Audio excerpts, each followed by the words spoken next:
ወደ ንጽጽሩ ዓለም እንዴት ገባህ? ንጽጽር እንዴት ጀመርኩ? ወደ ንጽጽሩ ዓለም እንዴት ልገባ ቻልኩ? ለምን ንጽጽር ጀመርኩ?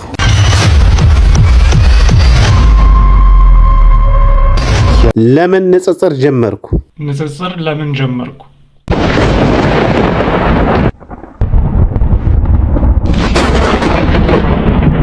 እዚህም ይለናል። እኛ ኡስታዞች አንድ ቀን በክርስትና እምነት ውስጥ ገብተን አንዲትም ነገር ተናግረን አናውቅም። So how many haters do you have so far? See, basically I like to... አልহামዱሊላህ በስነ ስርዓት መጽሐፍ ቅዱስ ጠቅሰው የሚከራከሩ ወንድሞች ይኖራሉ። ወጃዲልሁም ቢለቲ አህሰን በጣም ስርዓት በተሞላበትና መረጃን መሰረት ያደረገ ከስድብ ከማዋረድ ነፃ የሆነ ሐሳብ ነው። ዲቤት የሐሳብ ማንሸራሸር ችግር የለውም። እሱ መሳደብ ምን ገብተህ ሌላ ቦታ ውስጥ መፈትፈት አንድም ቀን ተደርጎ አያውቅም።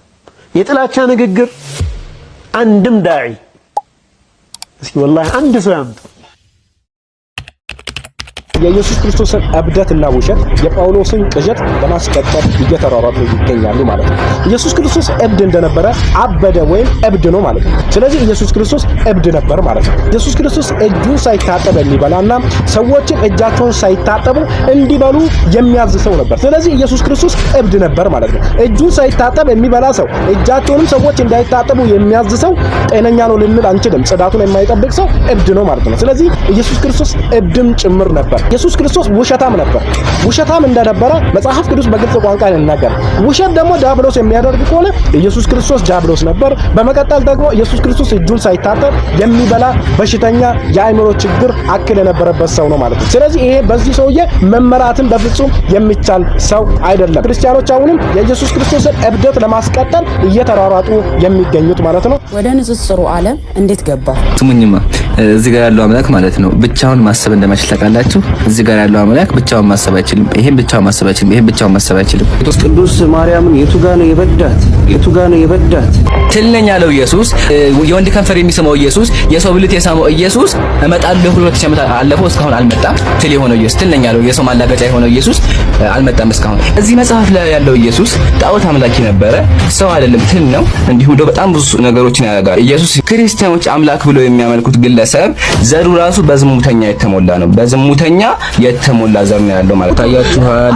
የክርስቲያኖች አምላክ የወንድ ከንፈር እንደሚስም መናገር አንፈልግም ነበር፣ ግን ክፉ ታናግሩናላችሁ። ክርስትና ሞቷል። ያ ጀማ ምንድነው የሚጠበቅብህ? አካፋህን ይዘህ ሄደህ አፈር ማልበስ። አይቀርም። የማይበላ የማይጠጣ የማይሞት የማይዳከም አንዴ የሚሞት አንዴ የሚበላ አንዴ ሰው ሆኖ መጥቶ እንጨት ላይ የሚሰቀል የሚገረፍ አምላክ አይደለም። ሰው የመሆን ፐርሰንቱ 99.9 ነው። አምላክ የመሆን ፐርሰንት 0.0። መናገር አንፈልግም ነበር፣ ግን ክፉ ታናግሩናላችሁ። ይህ ግለሰብ ፈጽሞ ማምለጥ የለበትም። ከአዳማ ወደ አዲስ አበባ ገብቷል። አዳማ እየኖረ እስካሁን ድረስ ለምን ዝም እንዳላችሁት አልገባኝም። መረጃ እንኳን መስጠት አልቻላችሁ። እንኳን እኔ በጣም ነው የገረመኝ። መጅሊሳችን ዝም እንዳለ ነው፣ እኛ ዝም አንልም። ከሀገር እንዳይወጣ በጣም አስቸኳይ ነው። ግለሰቡ አድራሻውን ቀይሯል። ከዚህም በፊት ክስ አልተመሰረተበትም በማለት ብቻ የግለሰብ አድራሻውን ቀይሮ አምልጧል። እዚህ ጋር እንደምትመለከቱት ከብርጭቆ ኮንዶሚኒየም ብሎክ 102 ይኖርበት ከነበረው ኮድ 5 የሆነች ጥቁር ሃይላክስ የኒጆ መኪና ናት መታ የወሰደችው። እዚህ ጋር ፎቶ እንደምትመለከቱት ማለት ነው። እየተሸማቀቀ ይኖራታል እንጂ በነፃነት አይኖራትም። ይህ ግለሰብ ሙሉ ለሙሉ ጥቁር ለብሶ ነው እየተንቀሳቀሰ የሚገኘው። መረጃ ሲኖራችሁ ቶሎ እንድትልኩ ፕሮፋይል ስር የመደወያ ምልክት አለ። በዛ ስልክ ቁጥር በቴሌግራምም በዋትስአፕም መረጃዎችን መላክ ትችላላችሁ። የግለሰብ ግን በነፃነት አይኖራትም፣ አንፈታውም። እዚህ ጋር የምትመለከቱት ግለሰብ አሸባሪ ግለሰብ ጽንፈኛ የሃይማኖት ግጭትን ለመፍጠር ሲሰራ የነበረ ግለሰብ ነው። ይህ ግለሰብ በፌዴራል ፖሊስ እየተፈለገ ይገኛል። ክስ ተመስርቶበታል። ይህ ወንጀለኛን ግለሰብ ማስጠጋት፣ ማሸሽ፣ መደበቅ ወንጀል ስለሆነ ከዚህ ድርጊታችሁ እንድትቆጠቡ ይህንን ግለሰብ ደግሞ የጠቆመ ማንኛውም ሰው የ400 ሺህ ብር ሽልማት ይኖረዋል። ረሱላችን አለይሂ ሰላቱ ወሰለም ሰድቦ ከተወበተ ተውባው ተቀባይነት ያገኛል። ያ ሰው ወደ እስልምና ተመልሷል ይባላል። ወላኪን ግድያ አይቀርለትም፣ ይገደላታል። ግዴታ መሞቱ አይቀርለትም፣ ግዴታ ይገደላል። ይታሰራል ምናምን የሚባል ነገር የለም። አንድና አንድ ይታሰራል ይባላል። በራሱን ሰርቦ ማስታሰር የለም። እንገለዋለን። እኔ አንድና አንድ ያለበትን ቦታ ብቻ ላቁም ይላል። ባድርሲ ስልኬ 0944 ደውላችሁ ንገሩ። እኔ እገላለሁ። አላሁ አክበር። እኔ እፎይ ይባላል። ብገለኝ እንጂ እኔ ላምን ማጣመጣ የእስር ማዘዣ አውጥቶ እፎይን በቁጥጥር ስር ለማዋል እየተንቀሳቀሰ እንዳለ የፖሊስ ምንጮቻችን ገልጸዋል። በዚህ ክስ ላይ እፎይ ብቻ ሳይሆን ሌሎችም ሰዎች እንደተካተቱበትና የእነሱም በቁጥጥር ስር ሊውሉ እንደሚችሉ የደረሰን መረጃ አመልክቷል። ፍትህ አካላት ነን የሚሉ ግለሰቦች ዝምታን መረጡ። ጭራሽ እኛን ጥፋተኛ ለማድረግ የሚሞክሩ ግብዞችም እንደነበሩ አስተውለናል። ይህ ምግባር የፍትህን መቃብር ይበልጥ በጥልቀት እንደመቆፈር ነው። ሁሉም በሚባል ደረጃ የዋሃብያ እስላማዊ ቡድን ኡስታዞች ተሳዳቢ መሆናቸው ይታወቃል። ግልጽ የሆነ ስድብ አሰማሃለሁ። በመጅሊስ እውቅና ያለው ኡስታዝህን ትቃወመዋለህ ወይንስ ትደግፈዋለህ? አሁንም ከሆነ ግን ይህ ግለሰብ ለዚህ ግለሰብ እውቅና የሚሰጥ ሃይማኖት ካለ ወላሂ እሱ ራሱ የሞተ ሃይማኖት ነው። አሁን ወደ 30ኛ ዓመታት እየዘለቅን ነው። ኢየሱስ ክርስቶስ የወይን ግንድ ነው፣ እንጨት ማለት ነው። ተቆርጦ በተጣለ ጊዜ የሚደርቅ እንጨት ገባ አይደል? ማንም ደም እኛን አያድንም። ወላ የበግ ደም ወላ የግመል ወላ የከብት ወላ የሰው ደም ማንንም አያድንም። ማንም ለማንም አልሞትም። ማንም ለማንም አይሞትም። ለፈጣሪ ሰዎች ስም አያወጡለት። ፈጣሪ ሰዎች አይገሉትም። ፈጣሪ በሞት ጥላ ስር አይደለም። ፈጣሪ ከቀብር በታች አይሆንም። ሱብሃንአላህ። ራሳችሁ ሐዲስ፣ ራሳችሁ ቁርአን፣ ከራሳችሁ ተፍሲር፣ ለዛውም እኛ እንደምንረዳው ሳይሆን እናንተ እንደምትረዱት ማስረጃ እያወጣ እነዚያ ለ30 ዓመት ሲሳደብ የነበሩ የዋሃብያ ኡስታዞች ይህንን አስደንጋጭ አስነዋሪ የነብያችሁን ምግባርና የአምላካችሁን አስተምህሮት ስናሳይባችሁ ተሰደብን። ምንድነው ስድብ ሊሆን የሚችለው? በተአምር ሊሆን አይችልም። ምክንያቱም በማስረጃና በመረጃ እየሞገትን ያለ ነው። ከነቢዩ አለይሂ ሰላቱ ወሰላም በላይ ይቺ ምድር ማንንም ፍጡር እንዳላየች በገባቸው ነበር፣ ግን ተገደው ያከብሯቸው ነበር። ግን በነቢዩ ሰለላሁ ዐለይሂ ወሰለም ላይ አፋቸውን የሚከፍቱ መሃይሞች ይህንን አያውቁም። ጽዱቅ መሆናቸውን፣ ከፍ ያለ ባህሪ ላይ መሆናቸውን፣ የሰው ልጅ ሁሉ ንጉስ መሆናቸውን የመሰከረላቸው አላህ ነው። እንግዲህ እንደተከታተላችሁት ይህን ሁሉ ስድብ ሲያዘንብ የነበረ ዋሃብያ ኡስታዞች ወጥተው ማውገዝና መቃወም ሲገባቸው ይልቁንም ለሱ መልስ ለመስጠት የመጣን ወንድሞች እህቶች እኛን ተቃውሞ እኛን ባለጌ ብለው ያለ ማስረጃ ሲሳደቡ ተመልክተናል። እኛ አመቱን ሙሉ ያለ ማስረጃ መጽሐፋችሁ ላይ የሌለ ያወራነው አንዲት ነገር ካለች ማስረጃ አምጡ፣ ይቅርታ እንጠይቃለን እስከ ማለት ድረስ ደጋግመን ተናግረናል። አንድ ማስረጃ ሊያቀርቡ አልቻሉም። ከእንዲህ አይነቱ ኑሮ ይልቅ መሞት ይሻላችኋል። ወይንም እንጠፋታለን ወይንም ደግሞ ማያዳግም ስራ እንሰራለን።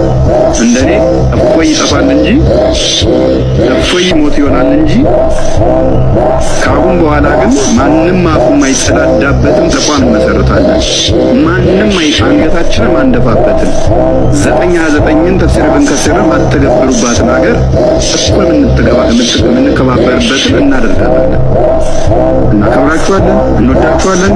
ነገር ግን እኛ የእናንተን ሃይማኖት እንሳደብ፣ እናንተ ምንም ስለኛ ትናገሩ ኔቨር ኤቨር አይሰራም። ይህ ድምጽ ዝም ብሎ በደመ ነፍስ የመጣ ቃል አይደለም። የህይወት ዋጋ የተከፈለበት በመጽሐፍ ቅዱሳዊ ጀግንነት የታተመ መሐላ ነው። የዛሬ ዓመት እንሞታለን እንጂ ታሪክ እንሰራለን ስንል ብንሞትም እንኳን እንደ ቅዱሳን ሰማዕታት ወደ አምላካችን ወደ ኢየሱስ ክርስቶስ እቅፍ እንደምንሄድ አምነን ነበር። እነሆ ዛሬ ያ የቁርጥ ቀን ዓመቱ ነው። በሰራነው ታሪክ በርካታ ነፍሳት ነቅተዋል። ብዙ ሙስሊም ሐቁን አውቋል። ብዙ ክርስቲያንን በእምነቱ ጸንቷል። ሆኖም በቂ አይደለም። በየመንገዱ የሚደረጉ ስድቦች ዛሬም እንደቀጠሉ ናቸው። እኛ ብናደርገው ወንጀል የሚባለው እነሱ ሲያደርጉት ግን የክብር ሽልማት ኒሻን የሚያሰጥ ድርጊት ሆኗል። መጅሊሱ ተሳዳቢዎቹን በጉያው አቅፎና ደብቆ እኛ ላይ ጣቱን እየቀሰረ እየየውን ያሰማል። የሃይማኖት ተቋሙም ፍትህን አዛብቷል። ይሄ ሁሉ ስድብና ይሄ ሁሉ ድርጊት አልታይ ብሎታል። እኛን ተሳዳቢ ይለናል። የፍትህ አካላት ጠበቃዎች ዝምታን መርጠዋል። ቤተ ክርስቲያናችን ዝም ብላለች። በዚህ ሁሉ ነገር ውስጥ ግን እግዚአብሔር ስራውን ይሰራልና አንድ እፎይ አይደለም ሚሊዮን እፎይ ዛሬ ፈርቷል።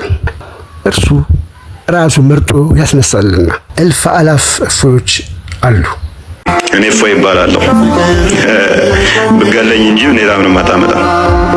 ብገለኝ እንጂ ምንም አታመጣም። ስጋን የሚገሉትን አትፍሯቸው ብሎናል ክርስቶስ። ቀኑን ሙሉ ስለ አንተ እንገደላለን ይላል ቅዱስ ጳውሎስ። እኔ እፎይ ነኝ። ካሁን በኋላ እንሰራለን። የሰዎችን ልብ ለመስበር ሰይፍ አያስፈልግም። አንዲት ቃል ትበቃለች። በአንዲት ቃል ሰውን ስብርብር ማድረግ ይቻላል። በጥሩ ቃል መጠገን ይቻላል።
ክርስቲያኖች እንደሰማችሁት እንግዲህ አምላካችሁን ኢየሱስ ክርስቶስን ኢየሱስ